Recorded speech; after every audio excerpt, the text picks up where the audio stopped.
This was my second trip. Last year when I went, I felt like I was just tasting everything and seeing. It was my first time out of the country. So I felt like I didn't really engage as much as I could have. I just kind of was overwhelmed by the experience of everything. So this year, I was so excited. As soon as we knew we were going, I was like, I'm in. I want to go. And I was just praying, I want to be used, Lord. Use me. I don't want to be on the sidelines. I don't want to watch other people be doing stuff. I want to jump in, which is kind of ironic considering how much time we actually spent on the sidelines. Right. We got to Cespedes, and our group was 13 teenage boys between 14 and 16. They were checking my watch to see when they could leave to go play soccer. And my sister was like, oh man, like teenage boys, like they were talking about us to each other and whispering and giggling, how much we were sweating. And she was like, man, I don't know if we're going to be able to do anything. And she's like, I don't know if I should she was speaking Spanish, and they had asked her to pray for them in Spanish, and she was like, I just don't know. You know, they're teenage boys, we're not even going to get through them. And I was like, what is the worst that could happen? Like, we're going to share the Word of God, and then we're going to leave. Even if they talk about it with each other, their friends, they're still sharing the Word of God. So we just jumped in, and their coach, they all made up one soccer team, and their coach was their Cuban mentor that was there with us. And so he turned it into a game, and anytime they would answer a question, he would give them a tally on a list of names, and whoever had the most tallies got to play. So if they weren't participating in class, they weren't going to play. Soccer will motivate Cuban teens.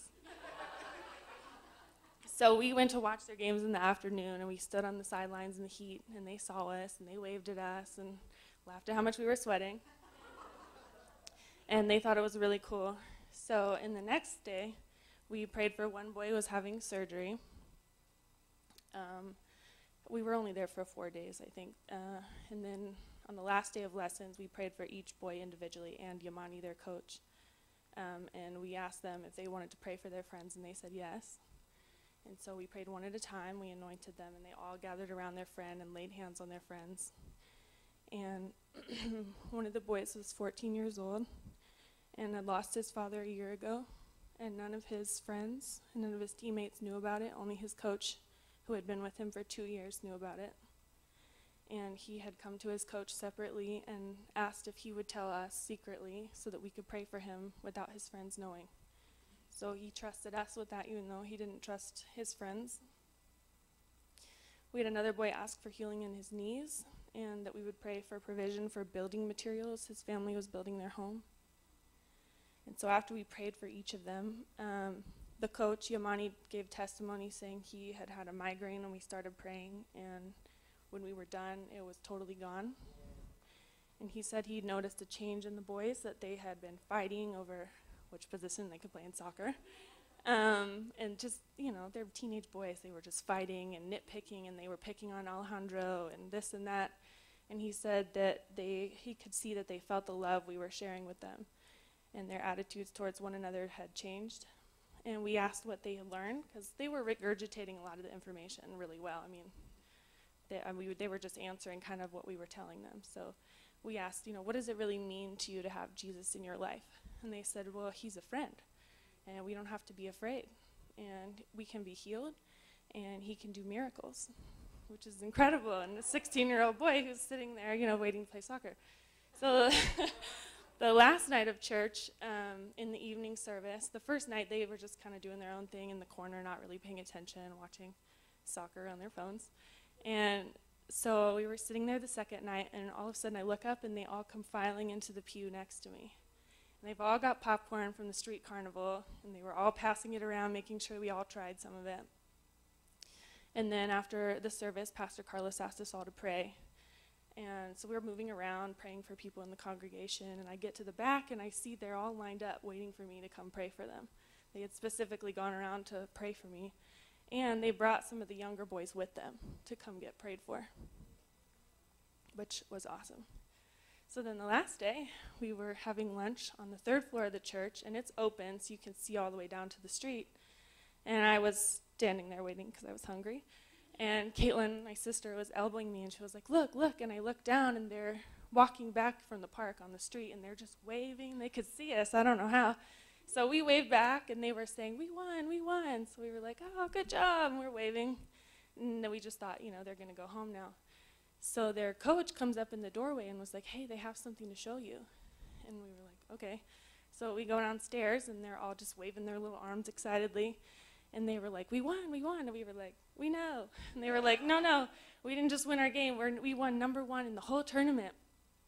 And every day they had asked, when we said, do you have prayer requests? They were like, yeah, we want to win. Pray for us to win. And so we did. And they were like, thank you for praying. We won the tournament. We won, we won. What I just heard, by the way, was the other 4 group leaders are not spiritual enough. Because I'm certain they were praying to win too.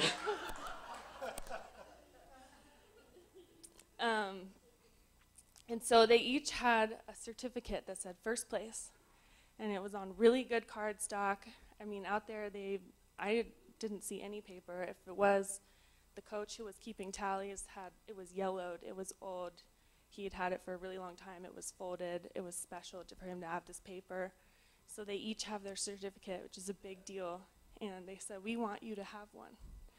And so the 3 leaders in the group, they gave us each one, which we're going to frame because it's special. And they hugged us, and they went to leave. And they just waved and waved until they couldn't see us anymore. And it was just really special.